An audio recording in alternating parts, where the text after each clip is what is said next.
Amém. Glórias a Deus. Paz do Senhor para todos os nossos irmãos em Cristo Jesus. É uma bênção de Deus estar juntamente com vocês para glorificarmos, bendizemos ao nome santo do Senhor.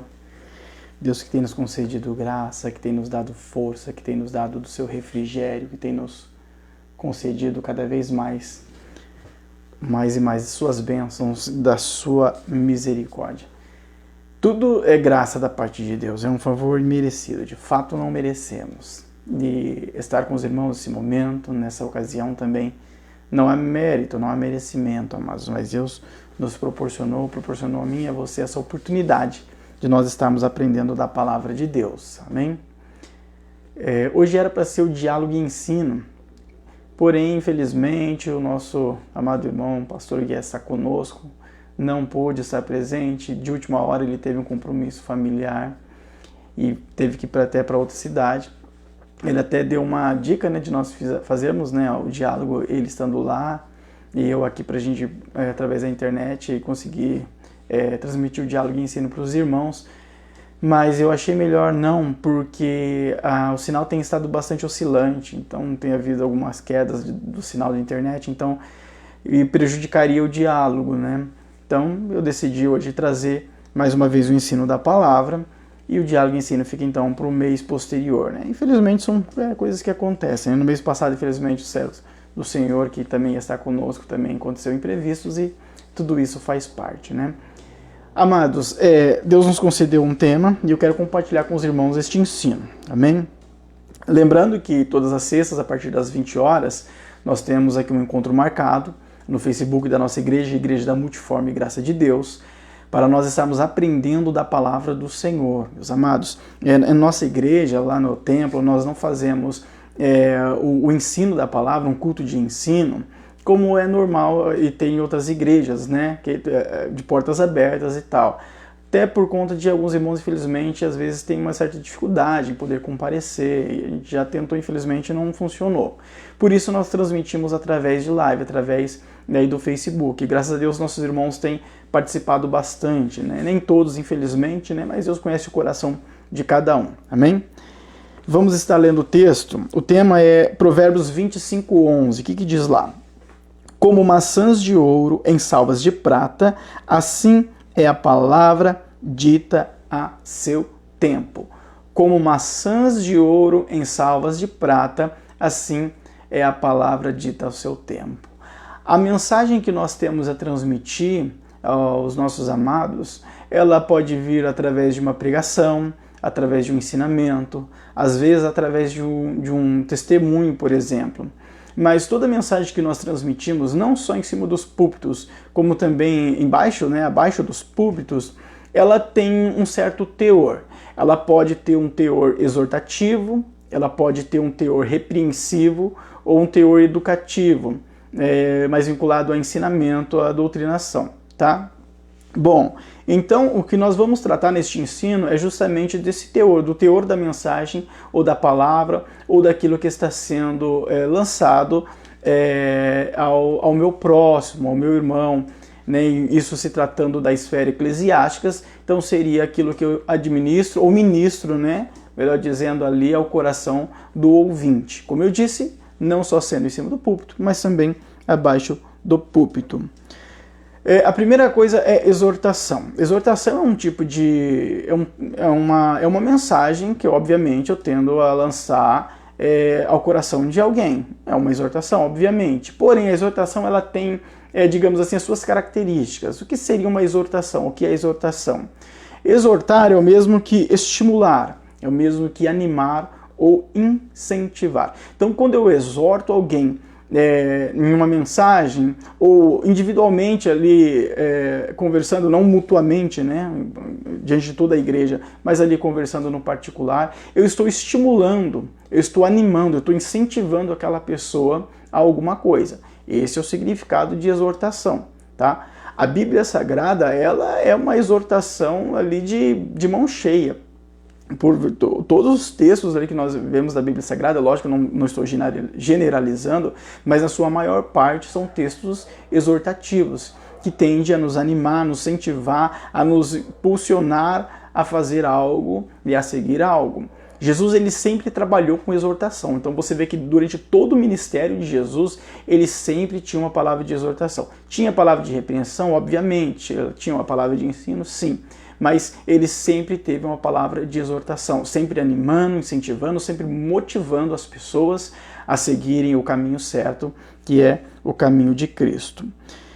Lá em Atos capítulo 15, versos de número 30 e o verso de número 31, tem um texto que diz assim: Tendo eles então se despedido, partiram para Antioquia e, ajuntado a multidão, entregaram a carta. E quando a leram, alegraram-se pela exortação. Por que a multidão, quando leu a carta, ficou alegre? Por causa da exortação. E o que tinha na exortação? O texto aqui já nos traz a compreensão do significado da palavra. Tinha uma mensagem de ânimo, uma mensagem de estímulo, uma mensagem de incentivo. Por isso eles se alegraram quando eles leram a carta. Então, quando nós temos o contato com a palavra de Deus e ela nos exorta, o nosso coração ele se alegra, a nossa alma se alegra. Você vê um livro que tem muitos textos exortativos, é o livro de Salmos, por exemplo. Você vê ali cada Salmos que traz uma mensagem ali de motivação, de incentivo, ali exortando mesmo, estimulando nós a nos aproximarmos mais de Deus, a viver uma vida com Deus, a obedecer ao Senhor, enfim. Então esse é o teor da mensagem exortativa, né? Lá em Hebreus 13, 22, está escrito assim: Rogo-vos, porém, irmãos, que suporteis a palavra desta exortação, porque abreviadamente, em poucas palavras, vos escrevi. Então o que o autor aos Hebreus ele diz? Que suporteis a palavra desta exortação. Que palavra? De qual exortação? Daquilo que estava no livro, naquela carta aos Hebreus. Porque o texto aos Hebreus, ele incentiva a viver uma vida piedosa em Cristo, a perseverar na fé, a valorizar o sacrifício de Cristo, né? Então ele tende a incentivar-nos e a nos motivar a encarar o sacrifício de Jesus Cristo dessa maneira. E a viver, de fato, né, não só compreender e entender o sacrifício de Cristo, mas a viver o sacrifício de Cristo, viver a palavra de Deus. Tá? Então, esse incentivo, esse estímulo que é dado na Epístola aos Hebreus é a exortação. E por isso, este versículo diz que suporteis a palavra desta exortação. Ok? Então, esta mensagem, né, que eu estou vos anunciando aqui através deste ensino, ela pode vir a ser também uma mensagem exortativa, a partir do momento que eu passo a motivá-lo a viver uma vida com Deus, né, a viver uma vida de busca ao Senhor, motivar você a perseverar, a continuar nos caminhos de Deus. Então ela vem a passar a ser uma mensagem exortativa. Até aqui ela ainda não tem sido uma mensagem exortativa, né? Mas ela tende a ser durante todo ali o percurso da mensagem ali do ensinamento. Tá, então, aí nós voltamos lá no texto de Provérbios: como maçãs de ouro em salvas de prata, assim a palavra dita ao seu tempo. A exortação, ela tem que ser dita ao seu tempo. Porque o momento de eu incentivar e motivar uma pessoa a perseverar em algo, ela tem que ter todo um contexto, tem que ter um pano de fundo para isso. Como que eu vou incentivar uma pessoa a perseverar naquilo que ela está fazendo, se eu não sei o que ela está fazendo? Então eu preciso de um pano de fundo para saber do que se trata, para que depois eu possa exortar. Por isso a dificuldade de muitas pessoas, infelizmente, dentro do ministério, a exercer certos tipos de cargos de liderança, não somente liderança de uma igreja, ou liderança de determinados grupos, porque muitos, infelizmente, têm dificuldades para exortar, dificuldade para passar a mensagem de Deus em forma de exortação. E, na verdade, por não saber exortar, acaba saindo deste texto de Provérbios, capítulo 25, verso de número 11, que diz: como maçãs de ouro em salvas de prata, assim a palavra dita ao seu tempo. Então, quando eu coloco uma palavra, só que em fora de tempo, eu saio lá das maçãs de ouro em salvas de prata, ou seja, não há beleza, não há valor mais. Porque ela tende a perder por conta da minha dificuldade ou da minha falta de sabedoria em colocar uma palavra fora do tempo. Então, a exortação ela tem que ser dita ao seu tempo, ela tem que ser dentro do tempo. Porque há ocasiões em que a pessoa ela está precisando, por exemplo, de uma repreensão, que nós vamos tratar aqui depois, tá? Ou que ela está precisando, quem sabe, de uma direção, né? Já entra na parte do ensinamento e não da exortação propriamente dito. Então, se eu vou exortar alguém, eu tenho que exortar alguém que precisa da exortação. Aí existem, infelizmente, casos em que a pessoa exorta quem precisa de repreensão ou repreende quem precisa de exortação e assim por diante. E a necessidade o quê? Do discernimento no Espírito Santo, da sabedoria na palavra de Deus, discernimento no Espírito Santo. Aqui nós precisamos do quê? De uma vida com Deus, de intimidade, uma vida voltada ao Senhor, para que nós possamos ter intimidade e o discernimento que vem ali da intimidade com Deus e o conhecimento da palavra de Deus, que é a sabedoria. Tá? Assim nós conseguiremos fazer a obra de Deus ali conforme a vontade do Senhor. Amém? Partindo então para o segundo tópico. Eu até anotei aqui um exemplo de exortação. Acho que eu vou compartilhar com os irmãos. Deixa eu ver se dá tempo. Acho que dá tempo de compartilhar com os irmãos. Bom, deixa eu achar ele aqui. É Salmo 125:1. Ó. Aqueles que confiam no Senhor são como um monte de Sião, que não pode ser abalado, mas permanecem para sempre. Essa é uma exortação. Eu até falei, né, que o livro de Salmos ele contém bastante exortação. Lá em Provérbios 16:21, ó, o sábio de coração será chamado prudente, e a doçura dos lábios aumenta o saber. Na verdade, este verso aqui, ele remete muito àquilo que eu disse anteriormente, né? Eu acho que se eu voltar a falar sobre isso, eu vou estar sendo redundante, tá?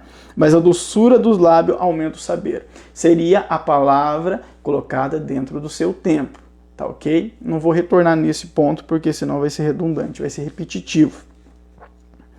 Segundo, repreensão.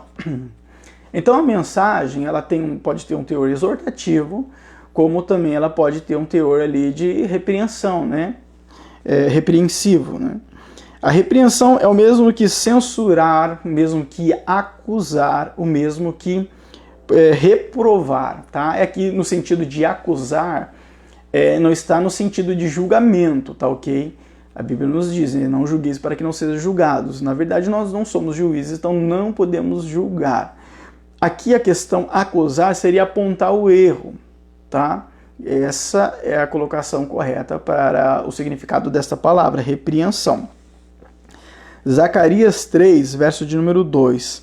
Mas o Senhor disse a Satanás, o Senhor te repreenda, ó Satanás.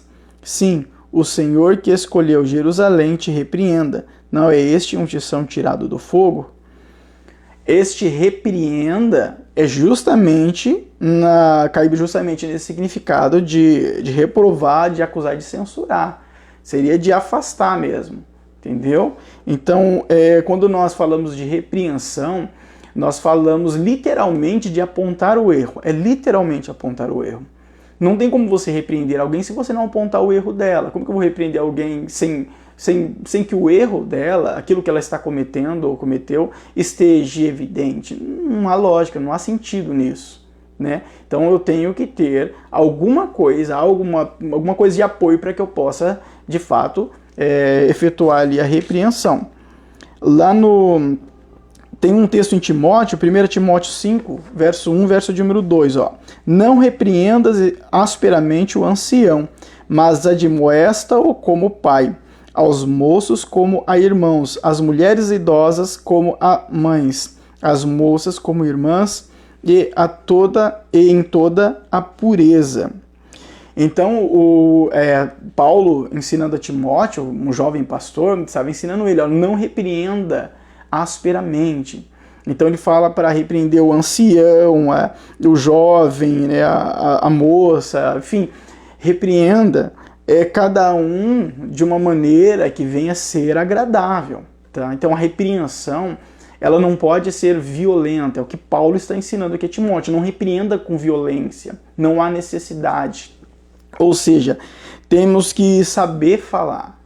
Tem pessoas que não servem, por exemplo, para repreender, não sabem repreender.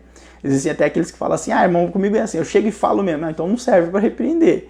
Não é assim que funciona, não é assim que a Bíblia ensina. Tem gente que é assim, né? Fala, não, eu chego e falo na cara, eu falo o que tiver que falar, eu aponto mesmo, eu sou desse jeito. Então não serve para a obra nesse sentido, não serve. Então vai procurar uma outra coisa para fazer. Não é isso daí, não é assim que funciona. Faz uma outra coisa dentro da obra de Deus, mas deixa isso com quem sabe fazer, com quem é chamado para isso, que tem o chamado para fazer. Você vai ver lá, por exemplo, lá no texto de...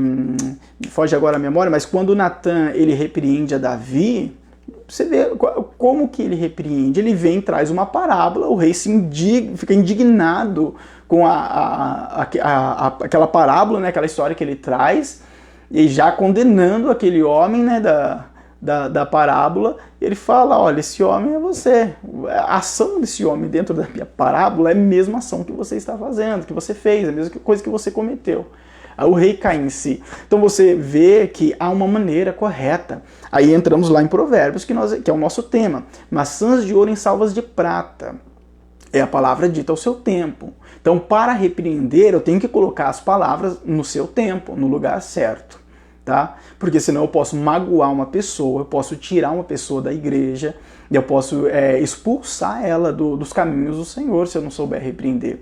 Então eu tenho que saber repreender.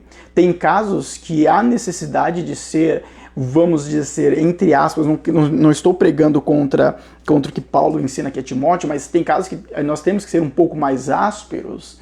Há casos que sim, provavelmente. Não estou pregando contra o que Paulo ensinou a Timóteo, mas no padrão bíblico, que a Bíblia nos diz, é que nós temos que repreender não asperamente, ok? Para mim poder destrinchar essa questão, nós temos que ir muito longe, nós temos que ir lá para o livro de Neemias, por exemplo, quando Neemias ele pegou ali alguns pela barba mesmo, né, porque estavam ali na casa de Deus e na verdade não tinham nem vínculo com a obra ali, com a construção da muralha, enfim. Você vai ver em várias partes da Bíblia, até Jesus, você vê que quando Jesus repreendeu ali aqueles que estavam fazendo da casa de Deus um comércio, que ele quebra tudo, ele derruba tudo, né? Aí você vê isso daí de Jesus fazendo, aí você vê isso aqui de Paulo e fala, mas espera aí, tem alguma coisa errada. Mas não é, porque o que Jesus estava fazendo era uma ocasião diferente, com pessoas diferentes, com comportamento diferente. O que Paulo está ensinando para Timóteo é no pastoreio do dia a dia ali na igreja, tá? Então, basicamente, é a obra que nós estamos fazendo hoje, tá ok? Então, nós temos que saber separar as coisas e entender e compreender a Bíblia da melhor maneira possível, buscando no Espírito Santo. Senão, você começa a contradizer as coisas aí você começa a seguir coisas que, na verdade, infelizmente, a Bíblia não diz. Por isso, muitas pessoas estão andando cegamente, seguindo, às vezes, pessoas, pregações e ensinos que a Bíblia ela não apoia. E ainda pior, utilizam versículos bíblicos para trazer a sua ideia, aquilo que ele acha, como se fosse uma verdade absoluta. E ainda vai empurrando nas pessoas para que as pessoas sigam. E se não seguir, vai para o inferno. Essa é a ideia, né? Por isso que nós temos que ter uma vida com Deus e conhecimento na palavra, mas buscar na palavra de Deus, tá? 1 Timóteo 5, 19 e 20.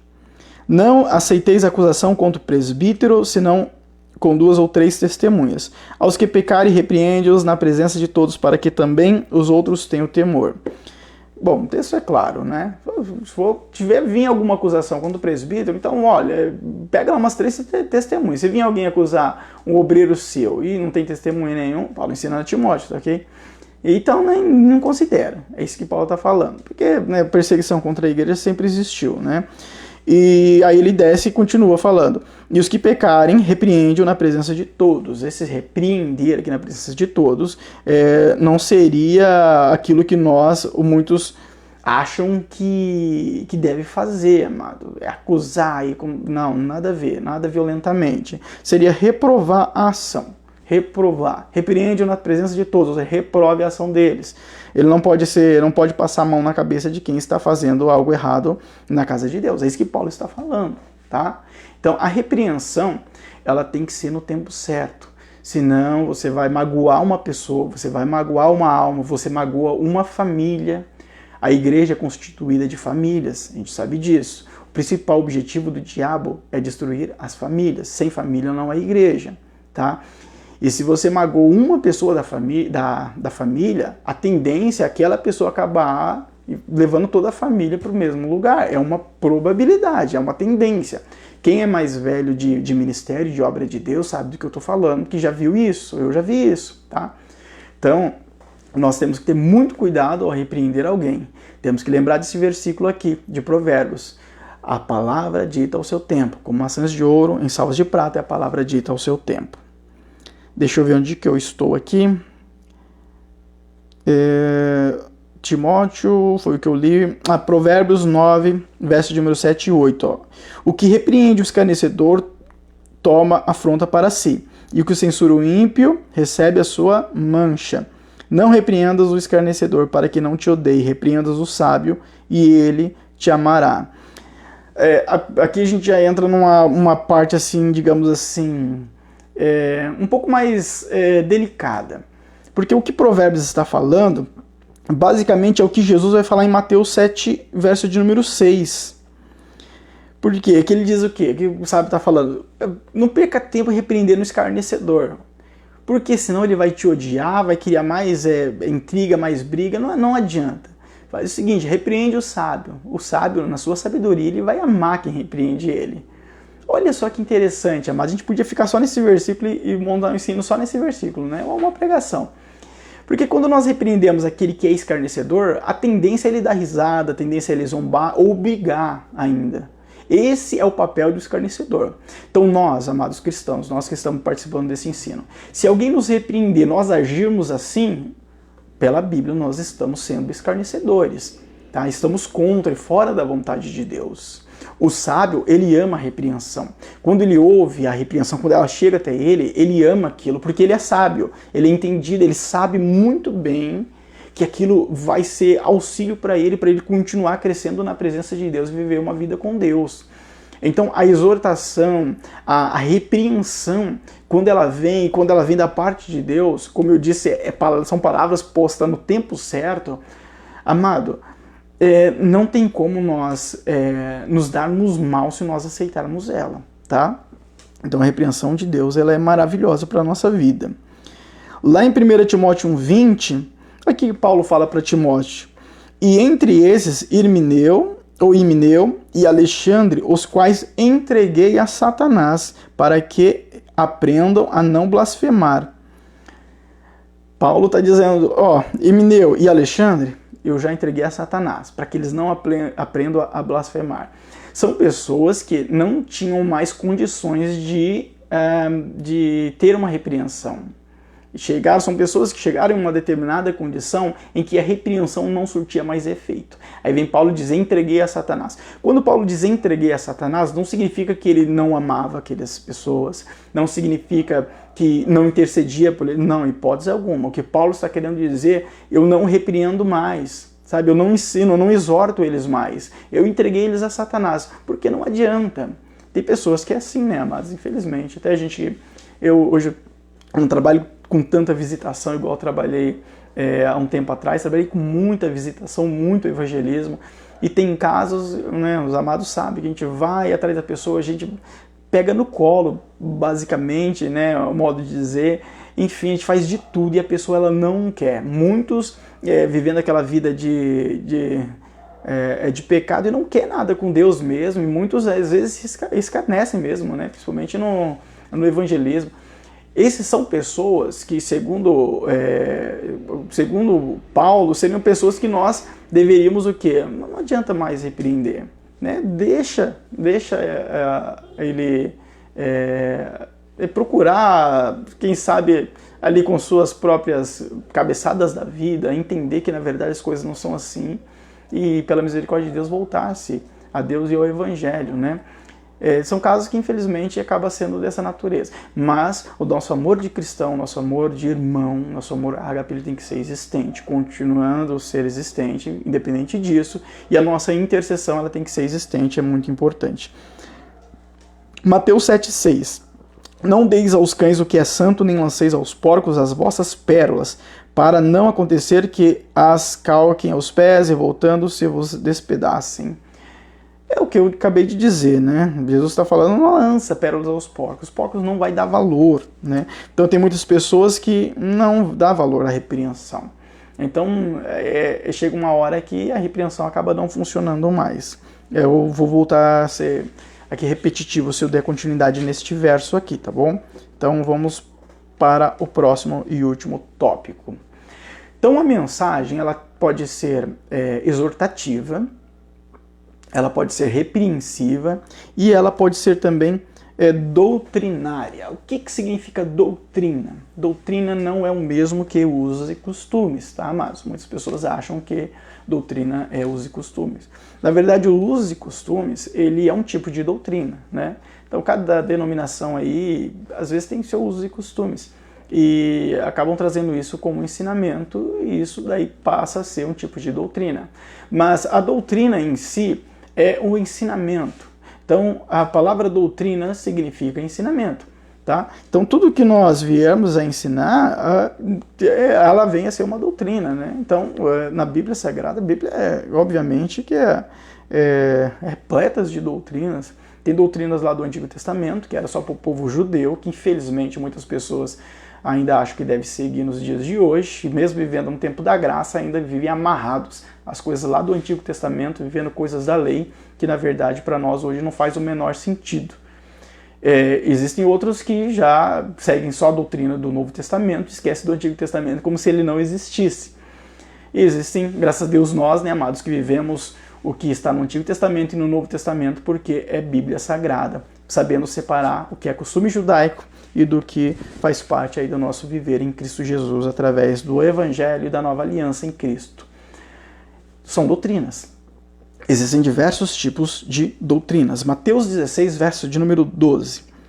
Então entenderam que não dissera que se guardassem do fermento dos pães, mas da doutrina dos fariseus e dos saduceus.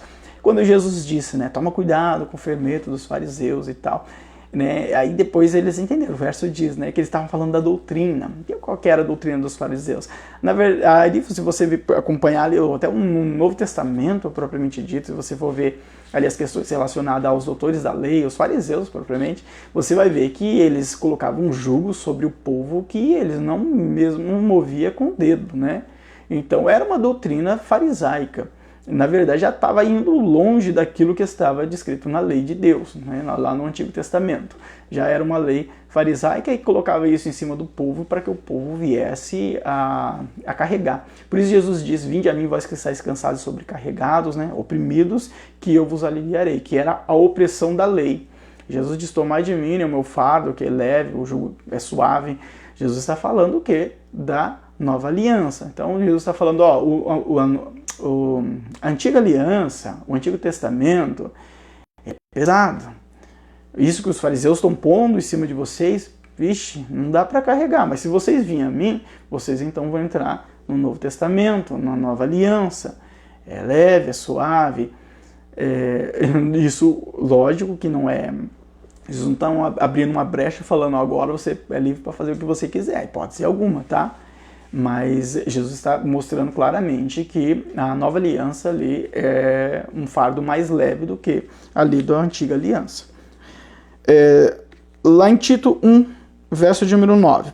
Retendo firme a palavra fiel, que é conforme a doutrina, para que seja poderoso tanto para exortar na sã doutrina, como para convencer os contradizentes. Este verso aqui, amado, ele deixa bem claro que, na verdade, a doutrina, né, ela é o alicerce da exortação. Não tem como haver exortação se não haver doutrina, tá? Toda exortação, ela tem que ter uma base doutrinária, ela tem que ter uma base de ensino. Até aqui na última página, a parte B do ensino diz, tanto para exortar na sã doutrina. Então, como que eu vou exortar se eu não tenho a doutrina, se eu não tenho o ensinamento? Como que eu vou motivar alguém a fazer algo se eu não tenho ensinamento, não tenho uma base para isso? Eu preciso de uma base, tá? Infelizmente, o que existe nos nossos dias de hoje, como existe há muito tempo, mas vamos falar do dia de hoje, que nós estamos vivendo o dia de hoje, obviamente. São pessoas que não têm a base para poder exortar. Estão exortando em diversos lugares, Como eu disse e repito, na internet, no YouTube, existem trocentas pessoas exortando, mas não tem uma base, não tem uma base doutrinária, não tem um ensinamento. A tendência é exortar de forma incorreta e acabar conduzindo pessoas para um caminho incorreto. Aí volta a necessidade de conhecer as Sagradas Escrituras. Provérbios, capítulo 9, verso de número 9. Instrui o sábio e ele se fará mais sábio. Ensina o justo e ele crescerá em entendimento. O sábio se torna mais sábio, o justo ele cresce no entendimento. Porque não existe limites para o aprendizado. A doutrina, ela não é apenas para neófitos, são para nós também, principalmente para nós. Como que nós vamos exortar se nós não tivermos a doutrina? Então eu preciso da doutrina, eu preciso desse alicerce. E isso eu encontro que na palavra de Deus, no Evangelho. Não estou falando, me referindo a doutrinas que são instituídas por pessoas. Existem doutrinas instituídas por pessoas que são boas, tá? Se você seguir ela, você não vai fazer mal, são coisas boas. Em contrapartida, existem aquelas que, infelizmente, é inaceitável, né? Não tem como. Mas a doutrina bíblica, a doutrina do Evangelho, não existe ponto negativo. Só existe ganho no Evangelho. Não existe perca. Tá? Então a doutrina bíblica, ela deve ser seguida. Ela deve ser a minha base, para que eu possa, de fato, exortar. Então não há limites. O sábio ele se torna mais sábio. Então quanto mais ensinamento, mais sábio ele se torna. Não há limites para ser doutrinado ou para doutrinar, né? Último verso, Atos 2, verso 42. E perseveravam na doutrina dos apóstolos e na comunhão no partir do pão e nas orações. Doutrina dos apóstolos. Essa doutrina dos apóstolos não significa que os apóstolos estavam trazendo o seu próprio ensinamento além da Bíblia. Muito pelo contrário. Todos os ensinamentos dos apóstolos eram tudo bíblico. Você vê que o que Paulo ele escreve em suas epístolas é uma mensagem, né? São mensagens que têm toda uma base cristocêntrica, tudo vinculado ao Evangelho, a Cristo Jesus. Você vê que ali não existe coisas que contradizem aquilo que Jesus ensinou. Não contradiz o Evangelho, não contradiz, né, a palavra de Deus, em hipótese alguma. Muito pelo contrário, é um complemento àquilo que Jesus já havia ensinado e ainda, obviamente, sendo direcionado por Deus ali, ele teve muitas revelações ali que auxiliam bastante na interpretação dos Evangelhos. Então, note que a doutrina dos apóstolos, ela era bíblica, tá? E a doutrina, ela tem que ser como maçãs de ouro em salvas de prata, ela tem que ser também dita ao seu tempo. Os ensinamentos têm que ser no tempo certo. Quando diz dita ao seu tempo, não está dizendo, não está se referindo a um tempo físico, cronológico, né? Tipo, agora que já está dando 8h30, 8h30 e pouco, então daqui 8h30, daqui 8h40, então é a hora do ensino. Não é isso. Não está falando disso. Está falando de um tempo diferente, né? Seria ocasiões. Tem certas ocasiões que a doutrina ela não deve ser ensinada, ela não deve ser dita, ela não deve ser passada. Como eu disse no início e repito, tem hora que é para repreensão, tem hora que é para exortação, tem hora que é para doutrinar. E como que eu sei que hora que é para exortar, que hora que é para repreender, que hora que é para doutrinar? Através do Espírito Santo de Deus. Por isso que eu digo, sem o Espírito Santo de Deus, não dá certo. Precisamos do Espírito Santo de Deus. Tem pessoas que têm chamada para isso e sabe fazer e faz bem feito. Você conhece um punhado de gente dessa natureza, tem chamada. Tem gente que infelizmente não tem. Às vezes está lá tentando e dando um soco daqui e dali, mas infelizmente não tem. Por isso que nós temos que nos ater aos textos bíblicos para que nós possamos viver a palavra de Deus conforme aquilo que Jesus Cristo nos ensina, para que nós não venhamos a ser lançados no lago de fogo, mas está com Jesus, amados, para sempre, para toda a eternidade. A palavra de Deus, amados, ela tem que ser levada a sério. Não só pelos ouvintes, mas principalmente por aqueles que fazem a obra de Deus. Nós que somos da obra de Deus, existe uma nuvem de testemunha muito grande, existem pessoas à nossa volta constantemente nos olhando, tá? Então, se eu profano o Evangelho através do meu testemunho, da minha vida, eu estou fazendo com que pessoas venham se desviar da palavra de Deus, venham não se fortalecer na verdade do Senhor. Então, eu tenho que ter vigilância e uma constância, tem que ser constante na vida com Deus, no Evangelho, na obediência da palavra do Senhor. Então, quando eu for empreender, por exemplo, uma obra de exortação, de repreensão, de doutrinação, eu tenho que estar embasado na palavra, na orientação do Espírito Santo. Senão eu vou magoar pessoas, tirar famílias da igreja, eu vou atrapalhar a vida espiritual de muita gente. Isso é pecado, é errado, Deus não quer isso, hipótese alguma, e o diabo faz a festa numa situação como essa. Então nós temos que vigiar bastante. Não só nós que ouvimos, mas também que fazemos a obra, temos que vigiar e procurar viver o Santo Evangelho do Senhor Jesus Cristo. Amém? Que Deus abençoe a todos grandiosamente. Vamos orar ao Senhor nesse momento. Senhor Jesus, eterno Deus, te glorifico, Pai. Te exalto, te bendigo, acima de todas as coisas, porque Tu és maravilhoso. Abençoe os Teus filhos, Teus servos, aqueles que estão nos acompanhando ao vivo, aqueles que vão, quem sabe, estarão assistindo depois. Abençoa. Livra de todo mal, guarda de todas as coisas ruins, toda obra satânica, em nome de Jesus, que seja desfeita. Que a Tua paz reine sobre esta família, sobre este lar, sobre esta casa. Toda obra do mal caia por terra. O nome do Senhor sobre as nossas vidas seja glorificado em nome de Jesus.